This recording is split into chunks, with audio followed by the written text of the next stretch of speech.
여러분 안녕하십니까? 신성일 목사의 간단한 설명과 함께 성경 읽기.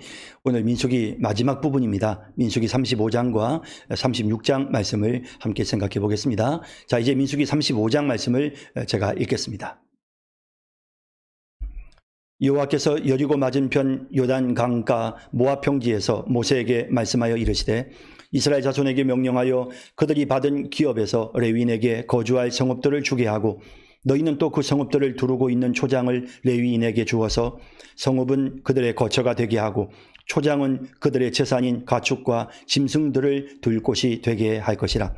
너희가 레위인에게 줄 성읍들의 들은 성벽에서부터 밖으로 사방 1000규빗이라.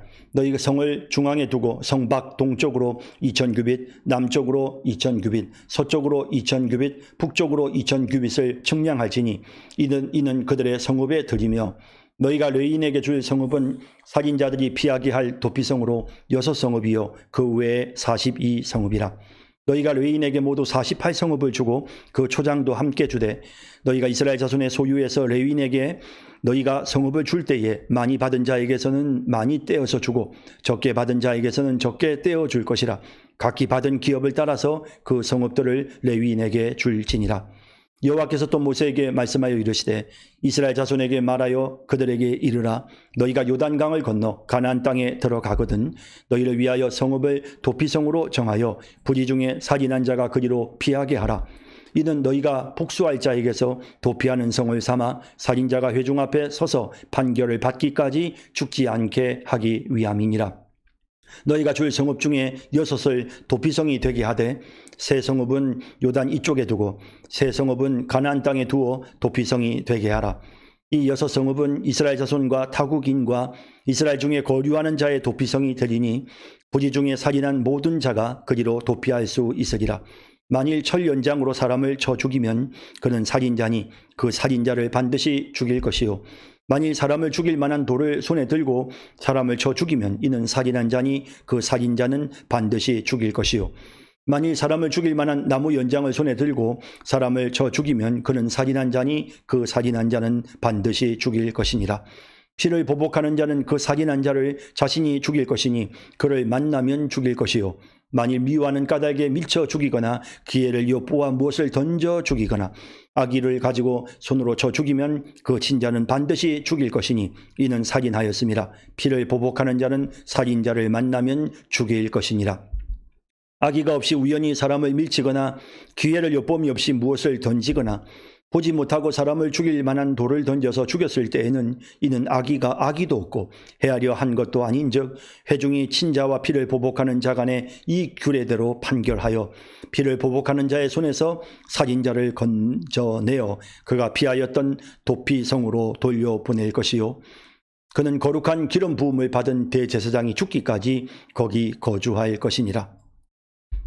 그러나 살인자가 어느 때든지 그 피하였던 도피성 지경 밖에 나가면 피를 보복하는 자가 도피성 지경 밖에서 그 살인자를 만나 죽일지라도 피 흘린 죄가 없나니 이는 살인자가 대제사장이 죽기까지 그 도피성에 머물러야 할 것임이라. 대제사장이 죽은 후에는 그 살인자가 자기 소유의 땅으로 돌아갈 수 있느니라. 이는 너희의 대대로 거주하는 곳에서 판결하는 규례라. 사람을 죽인 모든 자 곧 살인한 자는 증인들의 말을 따라서 죽일 것이나 한 증인의 증거만 따라서 죽이지 말 것이요 고의로 살인죄를 범한 살인자는 생명의 속전을 받지 말고 반드시 죽일 것이며 또 도피성에 피한 자는 대제사장이 죽기 전에는 속전을 받고 그의 땅으로 돌아가 거주하게 하지 말 것이니라. 너희는 너희가 거주하는 땅을 더럽히지 말라. 피는 땅을 더럽히나니 피 흘림을 받은 땅은 그 피를 흘리게 한 자의 피가 아니면 속함을 받을 수 없느니라. 너희는 너희가 거주하는 땅 곧 내가 거주하는 땅을 더럽히지 말라. 나 여호와는 이스라엘 자손 중에 있음이니라. 아멘. 네, 35장 말씀 자세히 살펴보겠습니다. 여호와께서 여리고 맞은편 요단 강가 모압 평지에서 모세에게 말씀하여 이르시되 계속해서 이제 하나님께서 모압 평지에서 여러 가지 말씀들을 주셨습니다. 절기를 어떻게 지켜야 되는지 그런 말씀도 있었고 또 앞서 살펴본 것처럼 영토를 분비하는 그런 문제라든지 또 여러 가지 다양한 조치들 이런 것들을 취하시는데요. 그런 가운데 하나님께서 이제 한 가지 지금 35장에서 다루는 것은 레위인들에게 대한 부분입니다. 사실 이제 레위 지파는 성전 봉사를 위해서 지금 그동안 함께 성막에서 함께 이제 있었지만 이제 이스라엘 12지파가 다 이제 흩어진단 말이죠. 이렇게 흩어지게 되어졌을 때 이 레위인들은 그러면 어디서 거주해야 되느냐?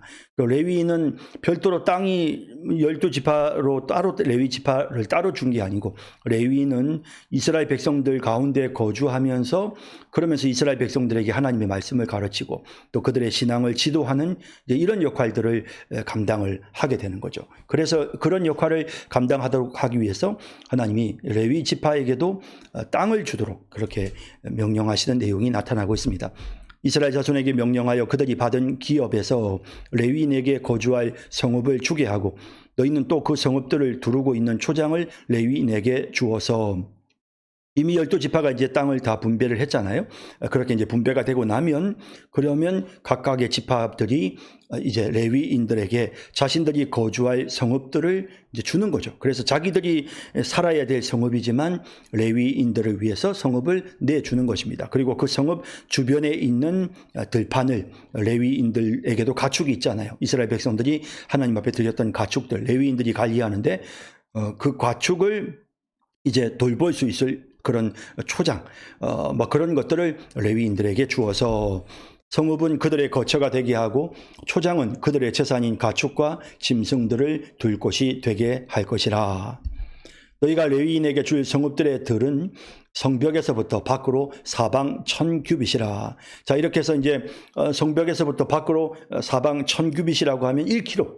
자, 500m. 그래서 사방 밖으로 사방 1000규빗이면 500m거든요. 반으로 쪼개서 미터만 붙이면 된다 그랬죠. 1000규빗은 500m입니다. 그래서 500m가 되는, 그래서 사방으로 500m 거리로 해서 이렇게 사각형 형태로 땅을 그 성읍 주변으로 해서 땅을 초장을 이제 그 레위인들에게 주는 것입니다. 성을 중앙에 두고 성 밖 동쪽으로 2000규빗, 남쪽으로 2000규빗, 서쪽으로 2000규빗, 북쪽으로 2000규빗을 측량할지니 이는 그들의 성읍에 드리며. 자, 이제 성읍이 가운데 있고요. 이 성읍이 가운데 있고 가운데서부터 시작해서 이제 500m. 그죠? 1규빗. 또 이쪽도 500m. 이쪽도 500m. 이쪽도 500m. 그러면 그렇게 되면 이렇게 네모 반듯한 토지가 나오는데 이 네모 반듯한 토지는 가운데에 성읍이 있죠. 성읍이 있는 네모 반듯한 토지가 나오는데 성읍으로부터 500m, 500m, 500m, 500m 되는 네모 반듯한 토지. 그러면 각각의 이 토지의 면은 어떻게 되겠습니까? 예, 2000규빗, 1m, 1000m, 1000m, 1000m, 1000m, 1000m, 1000m, 1000m.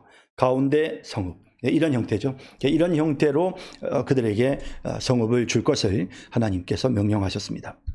너희가 레위인에게 줄 성읍은 살인자들이 피하게 할 도피성으로 6성읍이요 그 외에 42성읍이라. 자, 이제 살인자들이 피하게 될 도피성, 이제 좀 자세히 설명이 나올 거고요. 그래서 이제 도피성 6개와 그리고 그 외에 42성읍. 그러면 모두 몇 개입니까? 총 다 합치면 48개 성읍입니다. 그러니까 12지파가 48개의 성읍을 레위인들에게 내어주는 것입니다. 그러면 이제 뭐 사실 12 곱하기 4 하면 4, 2, 8, 4, 1은 4, 48이 되니까 4개씩 이제 각 지파별로 4개씩 성읍을 레위인들에게 주면 되겠죠. 그리고 이제 뭐 그 레위인들의 숫자가 인구 조사에 보면 23,000명 정도 남자 성인이, 그렇다면 여자들까지 포함하면 한 5만 명 정도. 그럼 48개의 성읍으로 나눈다고 한다면 각 성읍별로 한 1000명씩 아마 분배가 되어서 이스라엘 백성들 각각의 지파에 가까이 살면서 이스라엘 백성들을 신앙적으로 지도하는 이제 이런 역할들을 레위 지파 사람들이 하게 된 것이죠. 너희가 레위인에게 모두 48성읍을 주고 그 초장도 함께 주되 너희가 이스라엘 자손의 소유에서 레위인에게 너희가 성읍을 줄 때에 많이 받은 자에게서는 많이 떼어서 주고 적게 받은 자에게서는 적게 떼어 줄 것이라. 각기 받은 기업을 따라서 그 성읍들을 레위인에게 줄지니라. 자, 이게 무슨 말이냐면 12지파로 나누었으니까 공평하게 하면 각 지파별로 4개씩 성읍을 주면 48성읍이 되잖아요. 그런데 어떤 지파는 영토가 좀 넓은 그런 지파가 있고, 또 어떤 지파는 주어진 영토가 좀 작은 지파도 있잖아요. 그죠? 또 물론 그 영토는 각각의 지파의 인구 수에 따라서 크고 작음이 결정되겠지만, 어쨌든 좀 더 많은 땅을 할당받은 지파에서는 조금 더 여유가 있으니까 그 지파에서는 이 레위 지파인들에게 뭐 5개 성읍을 주든지 6개 성읍을 주고, 그 다음에 조그만한 토지가 있는 지파에서는 뭐 1개 성읍이나 2개 성읍 정도만 레위인들에게 주는, 뭐 이런 식으로 하라고 하시는 말씀인 거죠. 여호와께서 또 모세에게 말씀하여 이르시되 이스라엘 자손에게 말하여 그들에게 이르라. 너희가 요단강을 건너 가나안 땅에 들어가거든 너희를 위하여 성읍을 도피성으로 정하여 부지 중에 살인한 자가 그리로 피하게 하라. 자, 부지 중에 살인한 자가 그리로 피하게 하라. 너희를 위하여 성읍을 도피성으로 정하여 부지 중에 살인한 자가 그리로 피하게 하라. 자, 이제 이 도피성이 왜 필요할까? 이스라엘 백성들에게 도피성이 왜 필요할까? 부지 중 살인한 자가 도망칠 수 있는 곳. 이라고 지금 설명을 하고 있습니다. 자, 그러니까 이제 살인이라고 하는 것은 반드시 살인으로 보상을 합니다. 그러니까 피를 흘린 것은 죽음으로써 자신의 그 죄값을 치러야 합니다. 그러니까 살인자는 반드시 죽어야 합니다. 이것이 하나님이 정하신 규례잖아요. 그런데 부지 중에 살인을 했다. 이게 이제 우리가 소위 이제 그 과실치사 이런 표현을 쓰잖아요. 고의성이 있었던 살인이 아니라 살인에 대해 어떤 처벌을 할 때 가장 중요한 기준은 고의성, 죽을 줄 알고 그랬는가 몰랐는가 이거죠. 그래서 고의성이 없다고 했을 때는 이제 과실치사가 되어서 형량이 훨씬 줄어들고, 고의성이 있다고 할 때는 형량이 훨씬 높아지잖아요. 그런 것처럼 사실은 무조건 살인죄는 사형이지만 죽게 되지만, 부지 중에 과실로 인하여 살인을 한 경우가 있을 때는 이 도피성으로 피할 수 있게끔 하나님이 긍휼을 베푸셨던 것입니다. 자, 그러면 무조건 그러면 뭔가 기준이 있어야 될 거 아니에요? 그래서 이 기준에 대한 설명도 덧붙여지는데요. 이는 너희가 복수할 자에게서 도피한 성을 삼아 살인자가 회중 앞에 서서 판결을 받기까지 죽지 않게 하기 위함이니라.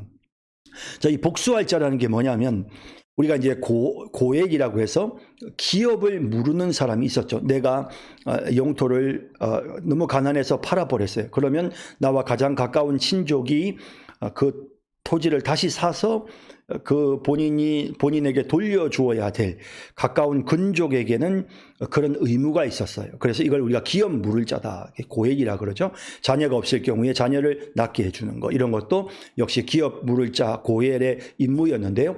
고엘의 임무 중에 또 다른 한계가 있어요. 그게 뭐냐면 복수하는 거죠. 보상해 주는 겁니다. 그래서 만약에 어떤 사람이 살인을 했어요. 그러면 그 살인을 당한 피살자의 가까운 고엘, 근족이 이제 복수를 하는 거죠. 그에게는 복수할 수 있는 권한이 생겨요. 그래서 하나님의 율법의 지침에 따라서 그 사람을 찾아가서 그 살인자를 반드시 처벌하고 죽이는 이런 일을 고엘이 감당하게 되는데, 이렇게 고엘이 그런 일들을 하려 할 때 하지 못하도록 이제 도망칠 수 있도록 도피하는 그런 성을 도피성이라고 부르는 겁니다.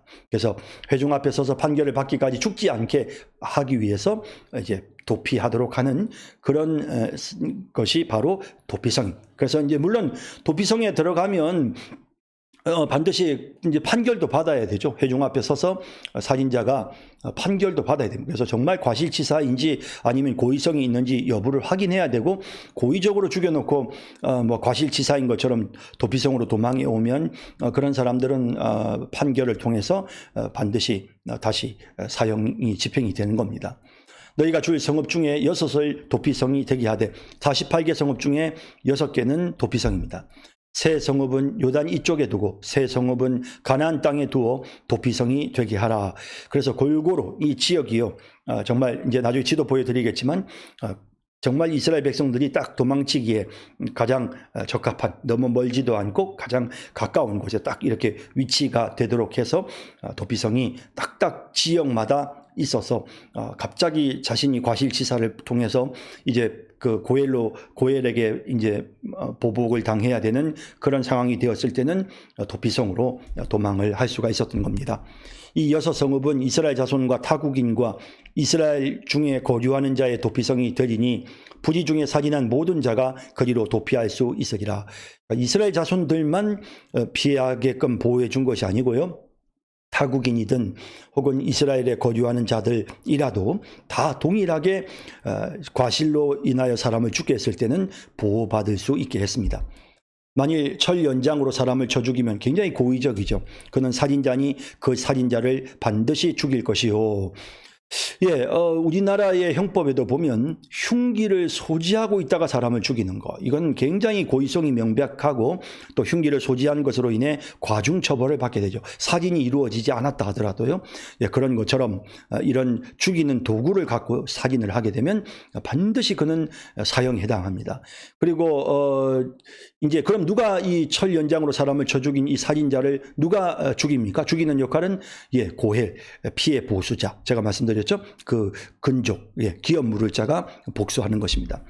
만일 사람을 죽일 만한 돌을 손에 들고 사람을 쳐 죽이면 이는 살인한 자니 그 살인한 자는 반드시 죽일 것이요. 그렇죠. 역시 이 죽일 만한 돌, 이 흉기입니다. 만일 사람을 죽일 만한 나무 연장을 손에 들고, 이것도 흉기죠. 사람을 쳐 죽이면 그는 살인한 자니 그 살인한 자는 반드시 죽일 것이니라. 피를 보복하는 자는 아까 고엘이라고 말씀드렸죠. 그 살인한 자를 자신이 죽일 것이니 그를 만나면 죽일 것이요. 만일 미워하는 까닭에 밀쳐 죽이거나 기회를 엿보아 무엇을 던져 죽이거나, 20절에 나오는 이 경우도 어떻습니까? 고의성이 있죠. 그러니까 흉기를 사용하지 않고 밀어서 죽이더라도 일단 고의적으로 사람을 죽이려고 했으면 그러면 사형입니다.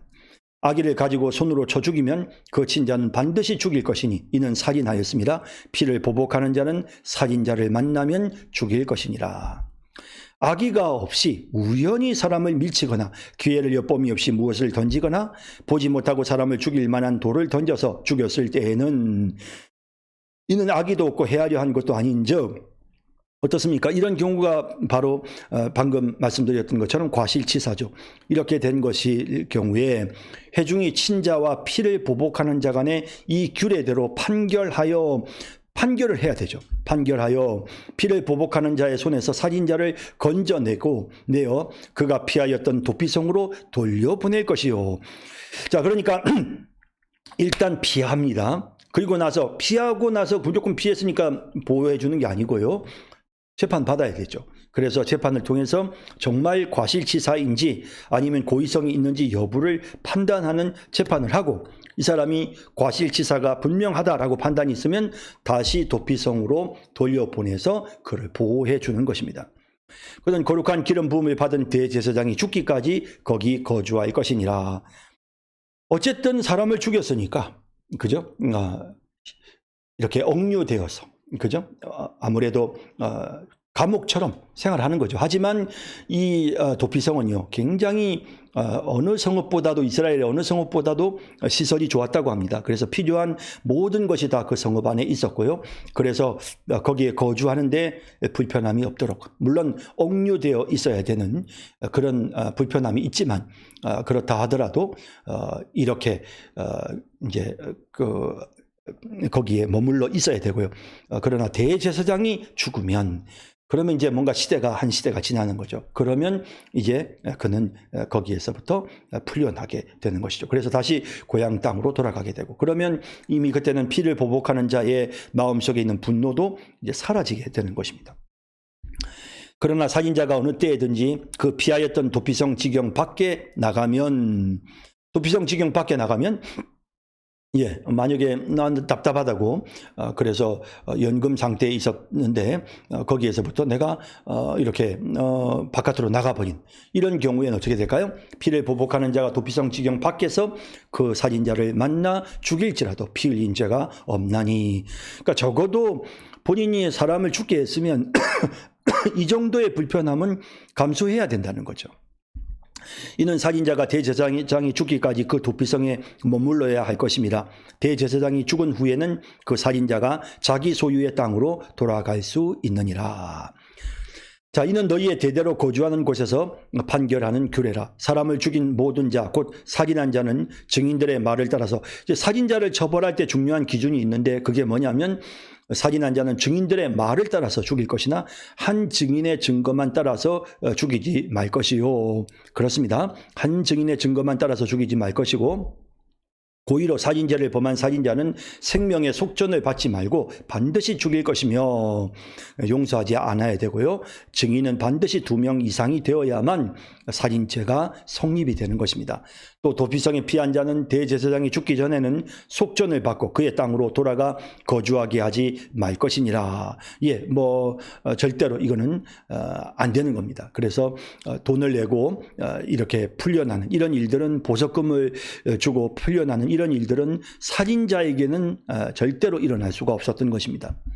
너희는 너희가 거주할 땅을 더럽히지 말라. 피는 땅을 더럽히나니 피 흘림을 받은 땅은 그 피를 흘리게 한 자의 피가 아니면 속함을 받을 수 없느니라.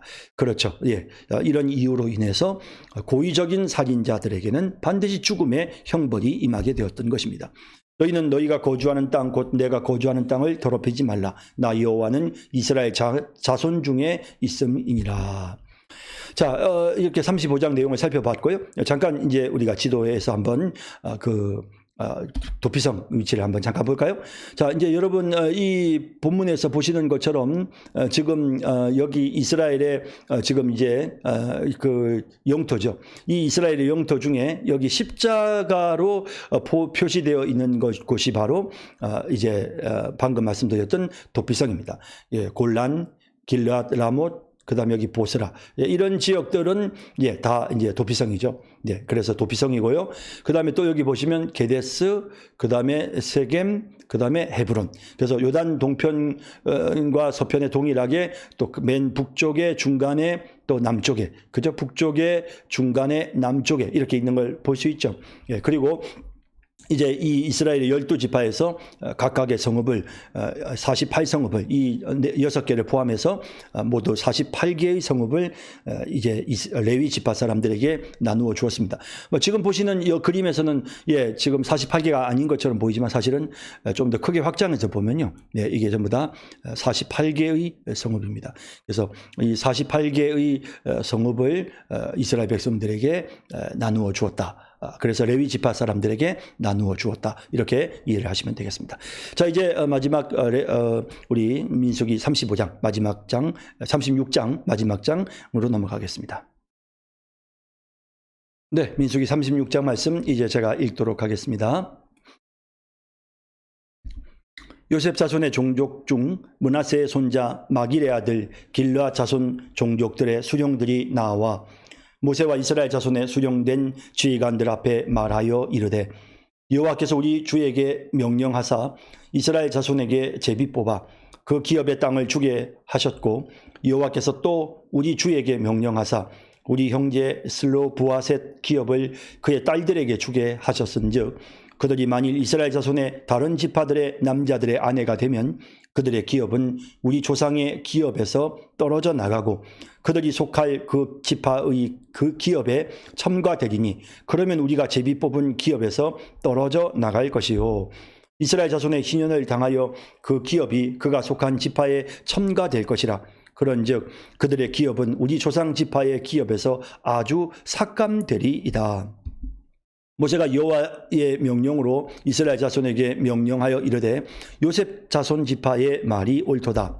슬로보앗의 딸들에게 대한 여호와의 명령이 이러하니라. 이르시되 슬로보앗의 딸들은 마음대로 시집가려니와 오직 그 조상 지파의 종족에게로만 시집갈지니, 그리하면 이스라엘 자손의 기업이 이 지파에서 저 지파로 옮기지 않고 이스라엘 자손이 다 각기 조상 지파의 기업을 지킬 것이니라 하셨나니, 이스라엘 자손의 지파 중 그 기업을 이은 딸들은 모두 자기 조상 지파의 종족되는 사람의 아내가 될 것이라. 그리하면 이스라엘 자손이 각기 조상의 기업을 보존하게 되어 그 기업이 이 지파에서 저 지파로 옮기게 하지 아니하고 이스라엘 자손 지파가 각각 자기 기업을 지키리라. 슬로브앗의 딸들이 여호와께서 모세에게 명령하신 대로 행하니라. 슬로브앗의 딸 말라와 디르사와 호르글라와 밀가와 노아가 다 그들의 숙부의 아들들의 아내가 되니라.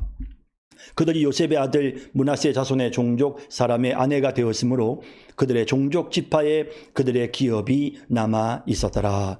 이는 여리고 맞은편 요단가 모압 평지에서 여호와께서 모세를 통하여 이스라엘 자손에게 명령하신 계명과 규례니라. 아멘. 네, 36장 설명입니다. 요셉 자손의 종족 중 므낫세의 손자 마길의 아들 길르앗 자손 종족들의 수령들이 나와 모세와 이스라엘 자손의 수령된 지휘관들 앞에 말하여. 자, 이제 지금 이제 이 슬로브앗의 딸들의 토지 문제에 대한 부분을 지금 다루는 부분인데요. 여기 보면 므낫세의 손자 길르앗 자손 종족들의 수령들, 그러니까 대표자들이 지금 모세와 이스라엘 자손의 수령된 지휘관들 앞에 나온 겁니다. 그렇게 해서 이제 공식화하는 거죠, 이걸. 이르되 여호와께서 우리 주에게 명령하사 이스라엘 자손에게 제비 뽑아 그 기업의 땅을 주게 하셨고, 여호와께서 우리 주에게, 지금 모세를 굉장히 높여서 지금 표현하는 거죠. 지금 이제 미디안의 지금 므낫세 지파의 대표자가 지금 모세에게 나와서 지금 하는 말입니다. 그래서 여호와께서 우리 주에게 명령하사 모세 당신에게 이스라엘 자손에게 제비 뽑아 그 기업의 땅을 주게 하셨고, 여호와께서 또 우리 주에게 명령하사 우리 형제 슬로브앗의 기업을 그의 딸들에게 주게 하셨은지요. 그래서 이제 이 슬로브앗이 아들이 없이 죽었잖아요. 그리고 이제 우리 앞서 살펴본 것처럼 이제 슬로브앗의 아버지는 무슨 특별한 어떤 반역에 동참했던 것도 아니고 슬로브앗이요. 근데 이제 슬로브앗에게는 아들이 없었고 딸들만 5이 있었단 말이에요. 그래서 딸들이 와서 모세에게 요청을 하죠. 그러면서 이제 이 땅을 우리 아버지의 재산을 우리에게 주십시오라고 요청을 했던, 이제 그것을 다시 한번 이제 이 므낫세의 집안의 대표자들이 와서 모세에게 와서 다시 한번 이걸 확인하는 거죠. 왜냐하면 이제 여자들에게 상속을 하는 전례가 없었기 때문에 이런 부분들을 아주 명확하게 지침을 받아서, 그래서 이걸 확실하게 해두려고 하는 그런 지도자들의 의도로 해석이 됩니다. 그들이 만일 이스라엘 자손의 다른 지파들의 남자들의 아내가 되면 그들의 기업은 우리 조상의 기업에서 떨어져 나가고 그들이 속할 그 지파의 기업에 첨가되리니 그러면 우리가 제비 뽑은 기업에서 떨어져 나갈 것이요. 자, 이 여인들이 만약에 다른 지파의 남자들하고 결혼을 하게 되면 모든 토지는 남자들에게 소유권이 있었단 말이에요. 그런데 아내들이 이 슬로브앗의 딸들이 아버지의 토지를 이렇게 받아가지고는 만약에 므낫세 지파가 아니라 다른 여로보암 지파의 어떤 남자와 결혼을 하게 되면, 그러면 이 슬로브앗의 딸이 살고 있는 위치는, 지역은 분명히 므낫세 지파의 영토지만, 그러나 그 딸이 소유하고 있는 그 소유권이 남자에게 넘어가니까 결국에는 이게 에브라임 지파 사람하고 결혼을 하면 에브라임 지파의 소유가 되어버리는 거죠. 그러니까 이게 이제 복잡해지는 거죠. 그래서 이제 이 부분을 지금 이야기합니다. 그들이 속할 그 지파의 기업에 첨가되니 그러면 우리가 제비 뽑은 기업에서 떨어져 나갈 것이요. 이스라엘 자손의 희년을 당하여 그 기업이 그가 속한 지파에 첨가될 것이라. 그런즉 그들의 기업은 우리 조상 지파의 기업에서 아주 삭감되리이다. 희년이 되면 무조건 이렇게 그 소유자에게 돌아가잖아요. 자, 우리가 잘 아는 것처럼. 그래서 땅을 팔았다 하더라도 결국 돌아간단 말이에요. 그래서 만약에 슬로보앗의 딸들이 여로보암 지파 사람과 결혼을 했어요. 그렇게 했는데 여로보암 지파 사람이 결혼해가지고 그 땅을 므낫세 사람에게 팔았다 쳐요.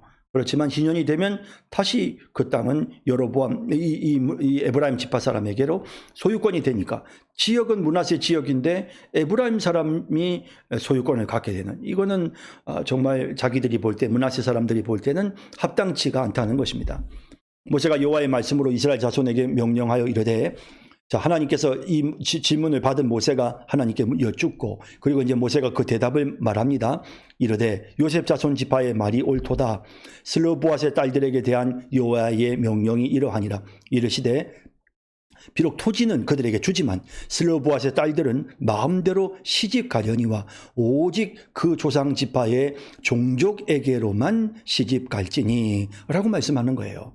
그 조상 지파의 종족에게로만 시집갈지니 그리하면 이스라엘 자손의 기업이 이 지파에서 저 지파로 옮기지 않고 이스라엘 자손이 다 각기 조상 지파의 기업을 지킬 것이니라 하셨나니 이 조상 지파의 기업을 지킬 것이니라 하셨나니 이스라엘 자손의 지파 중 그 기업을 이은 딸들은 모두 자기 조상 지파의 종족되는 사람의 아내가 될 것이라. 그리하면 이스라엘 자손이 각기 조상의 기업을 보존하게 되어 그 기업이 이 지파에서 저 지파로 옮기게 하지 아니하고 이스라엘 자손 지파가 각각 자기 기업을 지키리라. 자, 이제 이게 단순히 이 슬루보아스의 딸들만의 이야기가 아니죠. 지금 여기 보면 이스라엘 자손 기업이 이 지파에서 저 지파로 옮기지 못하는, 그러니까 이것을 이스라엘 전체의 규례로 삼는 겁니다. 이스라엘 자손의 지파 중 그 기업을 이은 딸들은 모두 자기 조상 지파에 종족되는 사람의 아내가 되어야 하고 그리하면 이스라엘 자손이 각기 조상의 기업을 보존하게 된다라는 것입니다. 자, 이제 이런 제한 사항을 두었고요. 그 기업이 이 지파에서 저 지파로 옮기게 하지 아니하고 이스라엘 자손 지파가 각각 자기 기업을 지키게끔 명령하셨습니다. 슬로보앗의 딸들이 여호와께서 모세에게 명령하신 대로 행하니라. 슬로보앗의 딸 말라와 디르사와 호글라와 밀가와 노아가 다 그들의 숙부의 아들들의 아내가 되니라. 그들이 요셉의 아들 므낫세 자손의 종족 사람의 아내가 되었으므로 그들의 종족 지파에 그들의 기업이 남아 있었더라. 이게 하나의 전례가 되는 것이죠. 그래서 이제 우리가 이제 사실 성경을 보면서 이런 말씀이 민수기 마지막 부분에 나오잖아요. 그럴 때 우리가 이제 이런 이 사건이 별로 그렇게 중요한 부분도 아닌데 맨 마지막에 다루고 있다. 물론 시간적으로 이 사건이 일어난 시간이 이제 모세가 임종하기 직전의 상황이었을 테니까 이해가 되지만 어쨌든 이 본문을 통해서 우리가 느끼는 것은 뭐냐면 어떤 문제를 해결하는 것, 행정이라고 하는 것은 문제를 해결하는 거죠. 그리고 그 문제를 해결하는 데 있어서 상황에 따라 되는 대로 닥치는 대로가 아니라 그것을 해결하는 합리적인 어떤 그런 원칙을 세워놓고 그리고 그것을 시행한 후에 하나의 전례로 삼아서 세월이 지나도 그 전례대로 되게끔 하는, 그렇게 함으로써 행정적인 오류가 생기거나 복잡해지거나 막 족보가 꼬이거나 하는 이런 복잡한 문제들이 생기지 않게끔 하나님께서 이렇게 조치를 취해 주시는 거죠. 그래서 이런 걸 보면 사실은 원칙을 따라서 문제를 해결하고 또 전례를 따르는 이런 어떤 것들을 결정하는 이런 것들이 굉장히 중요합니다. 그래서 교회 공동체가 어떤 문제가 생겼을 때에 당회가 소집이 되어서 당회에서 그 문제에 대해서 논의하고 결정하고 하나님의 뜻을 따라 기도하면서 결정하고 또 그것을 또 시행하고 또 그런 과정에서 성도들의 동의를 구하고 또 그런가 하면 그것을 하나의 전례로 삼아서 또 막 그냥 되는 대로 하는 것이 아니고 형평성에 맞게 항상 그런 원칙을 유지해 나가는 이러한 어떤 행정적인 처리가 하나님 나라 백성들에게 당연하게 이루어져야 된다. 그냥 성령의 인도하심을 따라서 그냥 하면 되지 아니요, 그렇지 않아요. 하나님이 말씀하시는 기본적인 원칙에 따라서 교회 공동체가 바르게 행하는 것, 굉장히 중요한 부분이라는 것을 느끼게 하는 것입니다. 자, 마지막 부분입니다. 이는 여리고 맞은편 요단가 모압 평지에서 여호와께서 모세를 통하여 이스라엘 자손에게 명령하신 계명과 규례니라. 자, 그래서 이제 민수기에 나오는 이 모든 말씀이 지금 이제 1장에서부터 36장까지 다 살펴봤는데요. 이 말씀이 그저 단순히 모세의 개인적인 이야기가 아니라 여호와께서 모세를 통해서 이스라엘 자손에게 명령하신 그런 말씀이다라는 겁니다. 그래서 이런 사실을 마지막으로 지금 언급하면서 이 말씀의 권위를 확고하게 하고 있는 이런 모습을 보게 되는 것입니다. 자, 민수기 말씀 함께 또 여러분 살펴보느라고 많이 애쓰셨고요. 네, 어떠셨습니까? 민수기를 통해서 이스라엘 백성들의 광야에서의 40년간의 여정, 하나님께서 그들을 어떻게 훈련하시는지를 자세히 살펴보았습니다. 자, 오늘 여기까지 하겠습니다. 네, 다음 시간 또 신명기 말씀으로 다시 또 만나 뵙도록 하겠습니다. 네, 감사합니다. 안녕히 계십시오.